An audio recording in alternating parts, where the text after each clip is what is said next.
Que bom que, graças ao bom profeta, retornaram à continuação de nossas leituras. Então vamos lá. 207ª noite.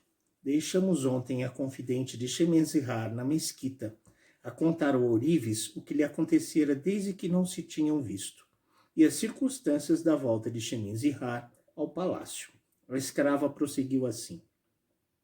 Dei, disse ela, a mão a Shemenzihar para ajudá-la a pôr em terra. Tinha grande precisão deste socorro, pois quase não podia suster-se. Desembaraçada que foi, disse-me ao ouvido, de um certo modo, que mostrava a sua aflição, que fosse buscar uma bolsa de 1000 peças de ouro e que a desse aos 2 soldados que a tinham acompanhado. Entreguei-a nas mãos das 2 escravas para que a amparassem, e depois de ter dito aos 2 soldados que me esperassem um instante, corri a tomar a bolsa e voltei imediatamente. Dei-lhes a bolsa, paguei ao bateleiro e fechei a porta. Alcancei Shemenzihar antes que chegasse ao seu quarto. Não perdemos tempo, vestimos-las e pusemos-la na cama, na qual apenas se achou, ficou como prestes a exalar o último suspiro. No dia seguinte, as 2 outras mulheres mostraram grande empenho em vê-la, mas disse-lhes que voltara sumamente cansada e que tinha precisão de descanso para restabelecer-se. Fez-lhe, todavia, tudo quanto requeria o seu estado e que podia esperar do nosso zelo. Obstinou-se ao princípio a não querer tomar coisa alguma, e teríamos desesperado da sua vida se não observássemos que o vinho que lhe dávamos de tempos a tempos lhe fornecia alento. À força de rogos, vencemos finalmente a sua teima e obrigamo-las a comer. Quando vi que estava em estado de falar, pois não cessara de chorar, gemer e suspirar até então, pedi-lhe por favor que me dissesse por que felicidade tinha escapado das mãos dos ladrões. Para que exigis de mim, disse-me ela, dando um profundo suspiro, que renove tão grande motivo de aflição? Quisesse Deus que os ladrões me tivessem arrancado a vida em vez de me conservar. Teriam dado fim aos meus males e só vivo para padecer mais. Senhora, repliquei eu, suplico-vos que não recuseis o que vos peço. Não ignorais que os desgraçados ontem sentem alguma consolação em contar as suas aventuras mais tristes. O que vos peço vos aliviará, se tiverdes a bondade de me conceder. Ouvi, pois, disse-me ela, a maior desgraça que pôde acontecer a uma pessoa apaixonada como eu, que cuidava não ter já que desejar.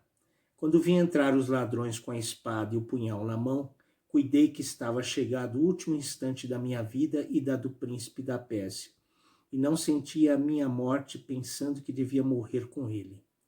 Em vez de se arrojarem a nós para nos transpassar o coração, como esperava, 2 deles puseram-se de guarda, enquanto os outros entrouxavam tudo quanto havia no gabinete e nos quartos próximos. Tendo acabado e carregado as trouxas às costas, saíram e levaram-nos consigo. No caminho, um dos que nos acompanhavam perguntou-me quem era, dizendo-lhe que era dançarina. Disse-lhe que era dançarina. Fez a mesma pergunta ao príncipe, que lhe respondeu que era cidadão. Chegados à casa dele, onde novos sustos nos aguardavam, reuniram-se em volta de mim e, depois de ter examinado o meu vestuário e as ricas joias com que estava enfeitada, suspeitaram que havia disfarçado a minha qualidade. Uma dançarina não traja como vós, disseram-me. Dizei-nos com a verdade quem sois. Como viram que nada respondia, e vós, perguntaram eles ao príncipe da Pérsia, quem sois também? Bem vemos que não sois um simples cidadão, como dissestes. Não satisfez mais do que eu acerca do que desejavam saber. Só lhes disse que viera ver o ourives que nomeou e a divertir-lhes com ele, e que a casa onde nos tinham encontrado lhes pertencia. Eu conheço esse ourives, diz logo um dos ladrões, que parecia ter alguma autoridade entre eles. Devo-lhe algumas obrigações sem que ele o saiba, e sei que tem outra casa. Encarrego-me de o trazer aqui amanhã. Não vos deixaremos ir sem saber por via dele quem sois. Não se vos fará, todavia, injúria alguma.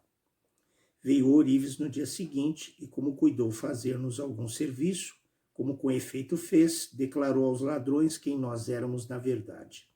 Vieram os ladrões pedir-me perdão, e creio que também obraram do mesmo modo com o príncipe da Pérsia, que estava noutro lugar, e protestaram-me que, se soubesse que pertencia a Ourives, não teriam forçado a casa onde nos achávamos.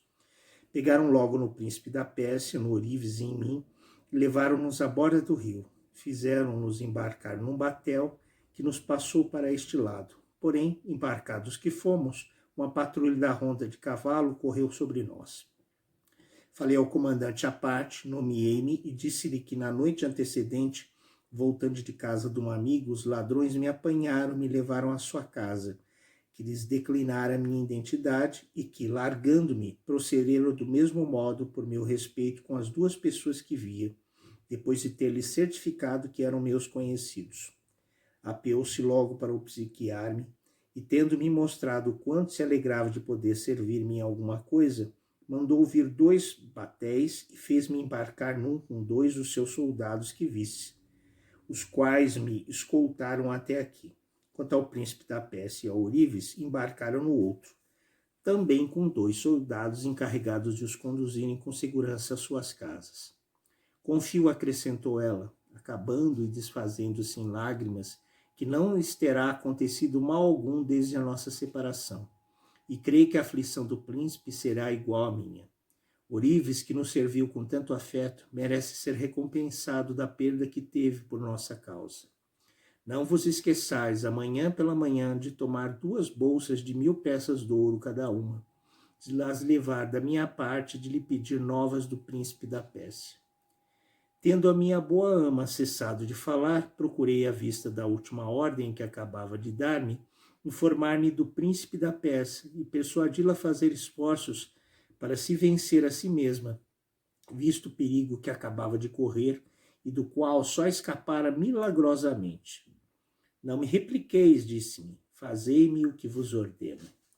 Calei-me constrangida e vim para obedecer-lhe. Fui à vossa casa, onde não estava, e na incerteza de vos encontrar no ponto que me indicaram, estive quase determinada a ir à do príncipe da Pérsia. Porém, não me atrevi. Deixei ambas as bolsas de passagem em casa de uma pessoa minha conhecida. Esperai-me aqui, não tardarei a trazer-vos.